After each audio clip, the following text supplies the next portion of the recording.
You are listening to the Sales Journeyman Podcast, the podcast to help sales professionals and entrepreneurs achieve their goals and impact their industry.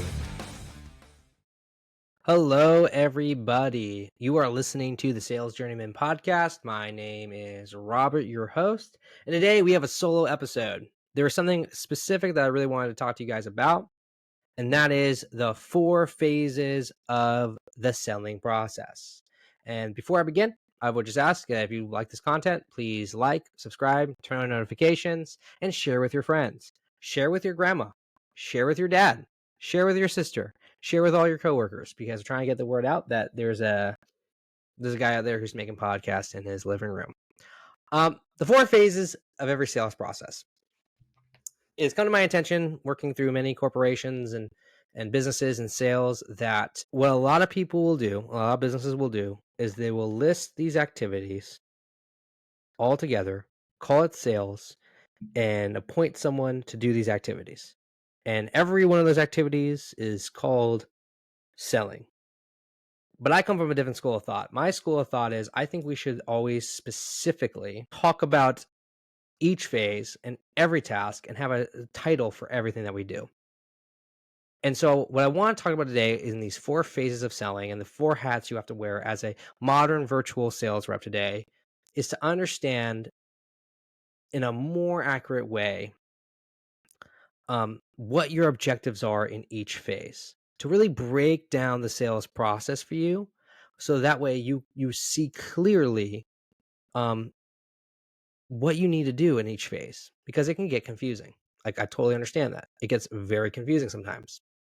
So 4 phases of selling. Phase 1 is the marketing phase. Phase 2 is the selling phase. Phase 3 is the closing phase. And phase 4 is the customer service phase. So let's begin with phase 1, marketing. Marketing is a bit of a controversial term today because everybody thinks they're a marketer. Everybody thinks they're great. And there's so many different definitions of marketing. Some people have a very narrow definition of marketing. Some people have a very broad definition of marketing and what the purpose of marketing is. For the sake of our conversation today, I'm going to define it for myself, and I'm going to give you my definition. So I believe that marketing, really, for the sales rep, has a twofold purpose. It is using any means of communication that seeks to either, 1, discover leads who are interested in your product or service, or 2, ignite an interest in the hearts of qualified leads for your product or service. So when we understand that is the first phase of selling, we understand that all of our cold outreach and all of our warm outreach isn't about necessarily closing the sale right now. It's about getting through that first step.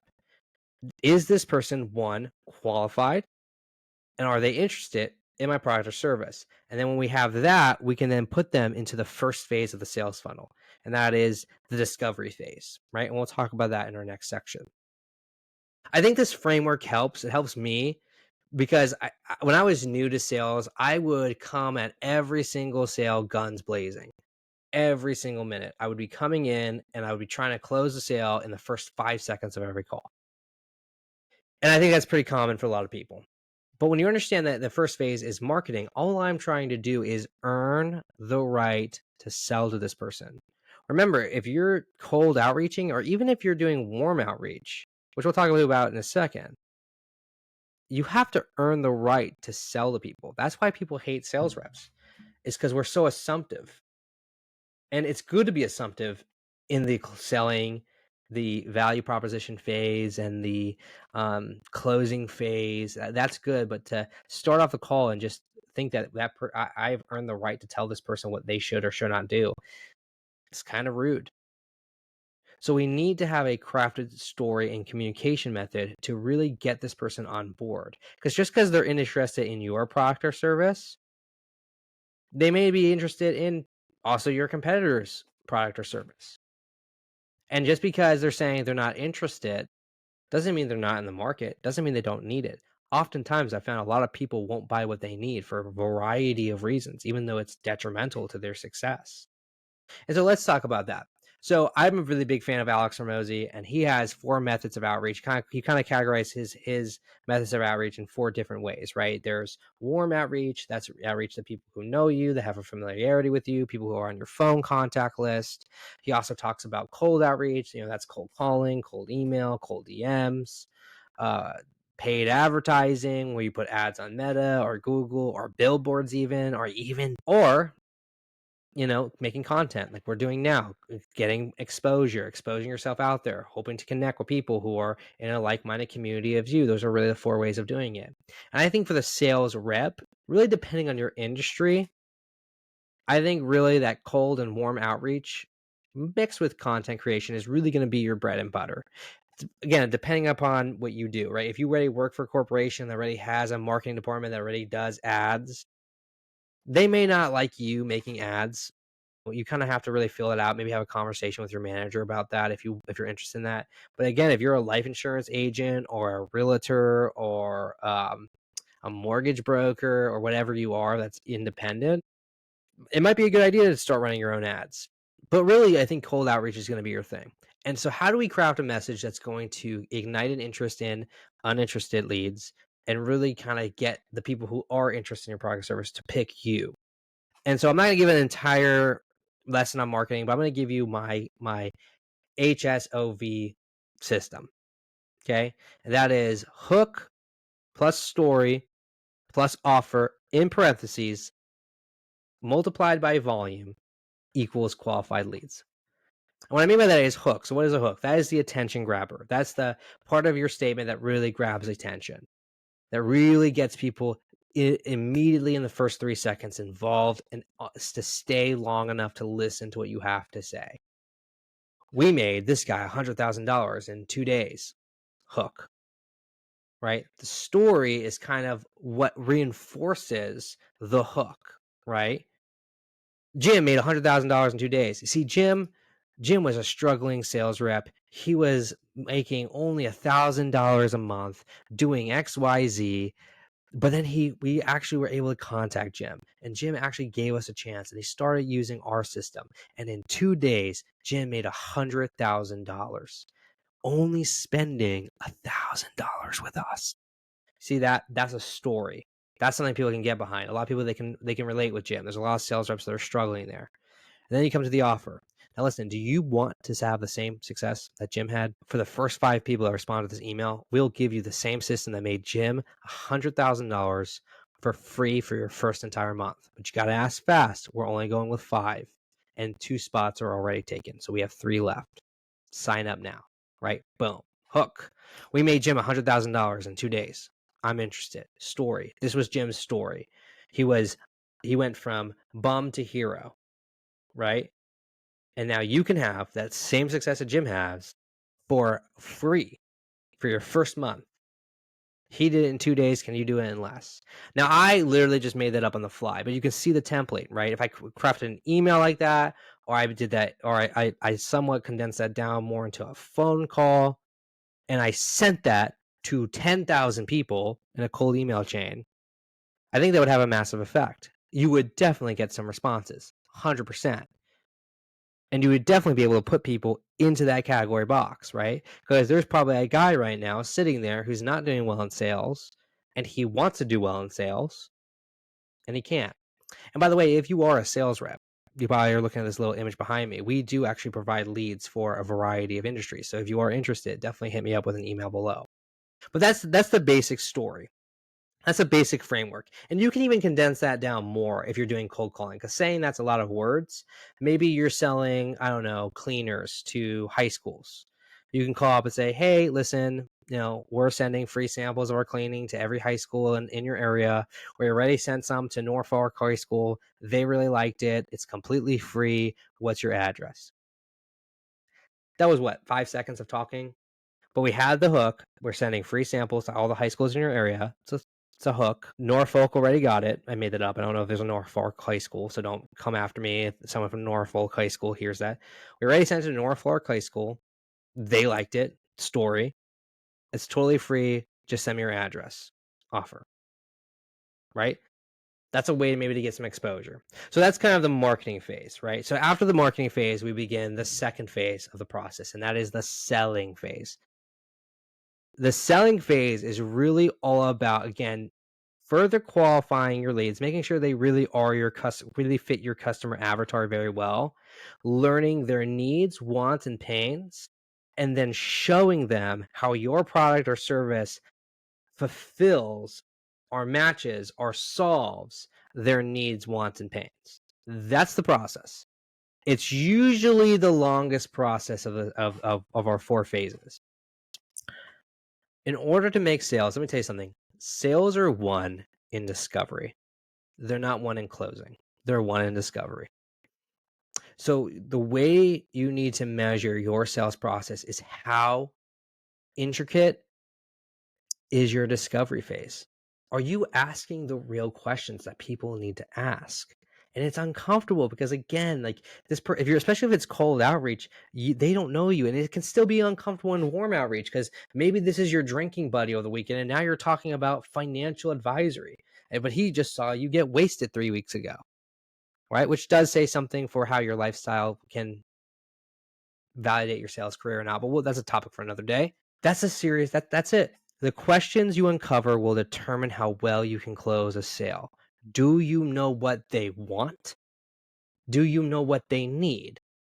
Do you know what is causing them pain? Those 3 things you need to know. Do you understand their business? Do you understand the basics of their finance? Do you understand these things? You need to know that, right? In order to make a case for your product. So you've got somebody who's using a CRM. We'll use a CRM, for example. None of their reps know how to use it. They're not logging in data. It's very confusing.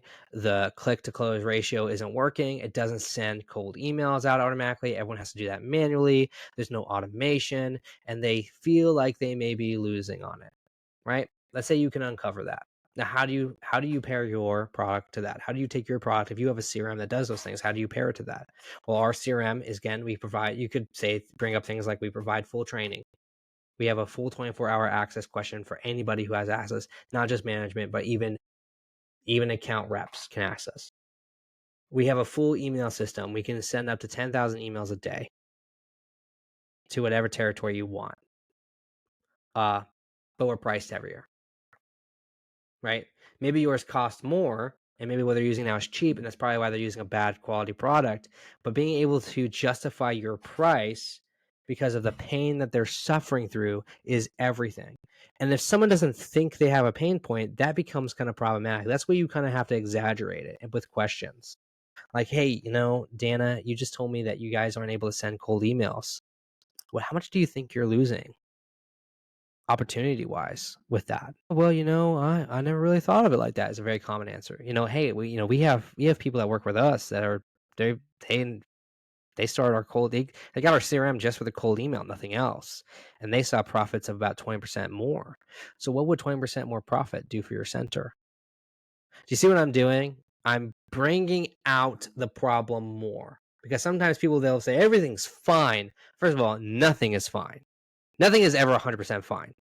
There's always a chink in the armor, and part of your job is to find that chink and evaluate if your product really can fix that chink and really tighten that up for them. And when you can do that, that's really what we're aiming to do in the selling process. It's really about, again, discovering, further qualifying, making sure this is a real good opportunity, learning their needs, learning their wants, learning most importantly, their problems, emphasizing it in the process to create a sense of urgency, and then showing them how our product is a solution. Again, how we're going to take them from bum to hero. That's what they want to know. They want to know if our hook is real, and we have to validate that. So then we get to the third phase of the process, and that is the closing phase, right? And again, this is usually either the shortest or maybe even the longest period. But all it takes for the closing phase is really just to ask for the sale. Hey, so, Dana, can we sign up? So let's sign up today. Here's the agreement. Go ahead and put your agreement on on that line right there, and let's get going. It can be as simple as that. It literally can last 5 seconds. But what often happens in the closing phase is that's really the integrity test of how well you did your job in the selling phase, right? Because you may get, and you likely will get, at this point. This is where everything they didn't tell you and everything you didn't cover will screw you over. Like maybe you didn't know that the rep with the other company is their brother-in-law. Maybe you didn't know that the reps actually don't really want to change CRMs. They don't actually see a problem. Management sees the problem with the reps done. They don't want to learn something new, and that's holding them back. Maybe it's price. Maybe it's they're not necessarily believing the service. Maybe they don't want to take a risk. Maybe they're in middle management, and yes, they have authority to make this decision, but they're still worried about what their upper bosses are going to say about their decisions. It's a real problem. It can be a real issue. How do you handle that? All that is going to be tested in the closing phase. So how well you know how to answer objections is determined by how much of their pain, their needs, and wants you really uncovered. Yeah, Dana, I know this is a real problem. I know you think your reps aren't going to want it, but kind of going back to our example that we talked about earlier. Again, XYZ company switched to our email campaign, made 20% more profits. You said that 20% more profits would allow you to give everybody in your company a raise. Do they know that that's what's at stake right now? Boom. Oh, the price. Yeah, the price. I hear you. The price. Yeah, we're more expensive. We are. But again, 20% more profits. Doesn't that pay for itself?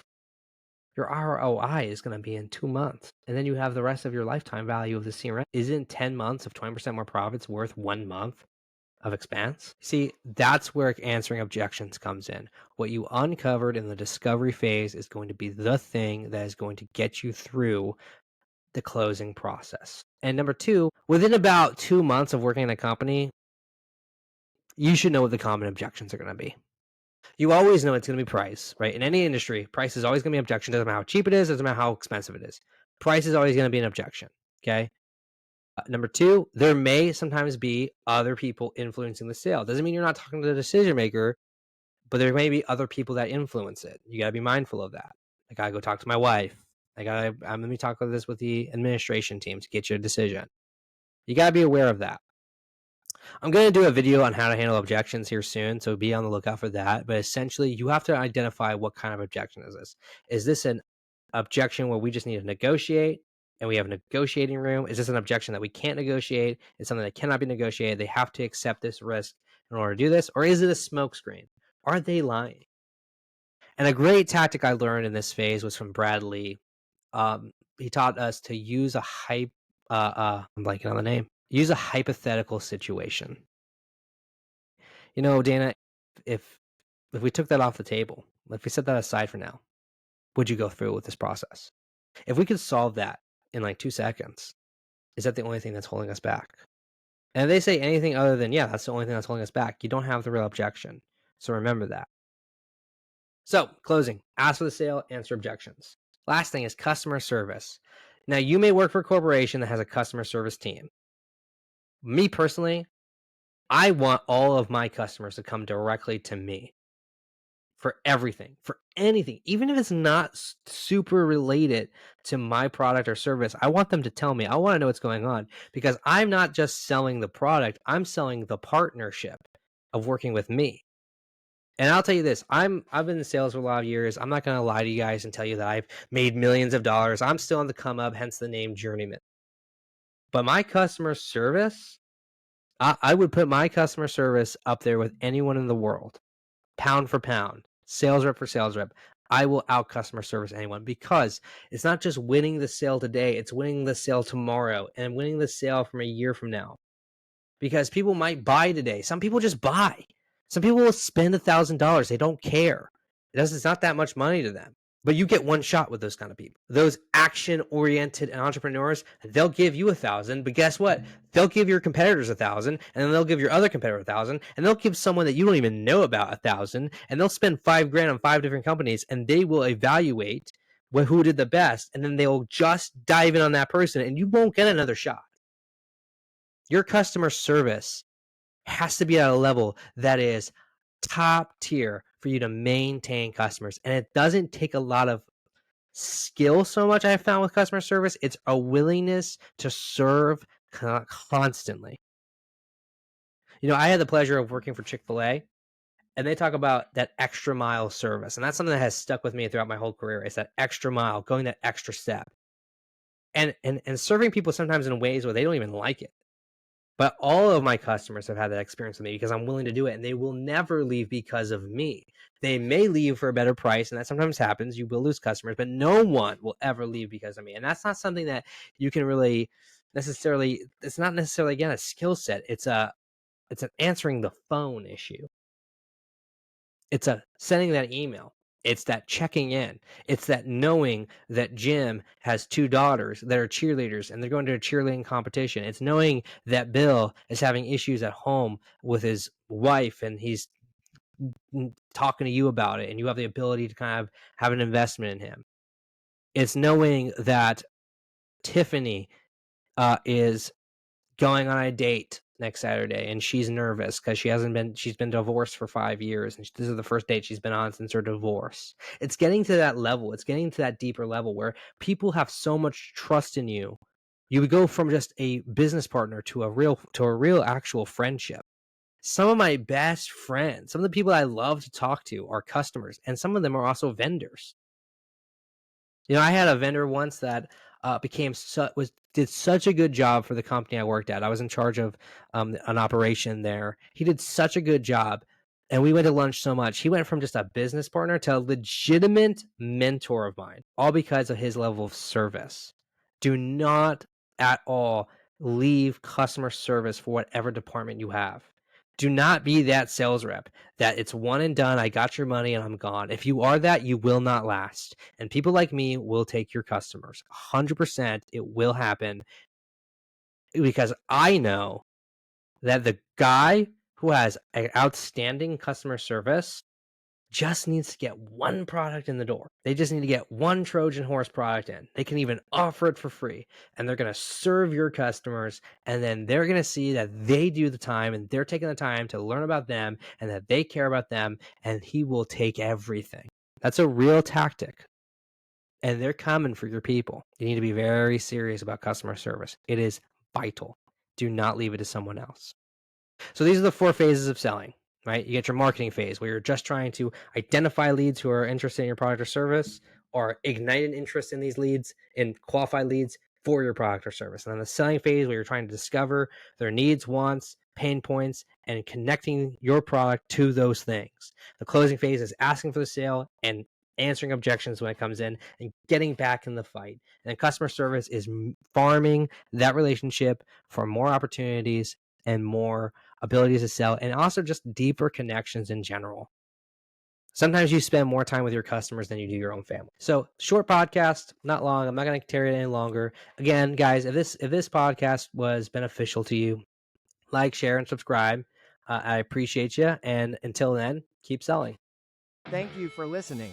Please like and subscribe. Also be sure to follow us on Facebook, Instagram, and TikTok. Until next time, keep selling.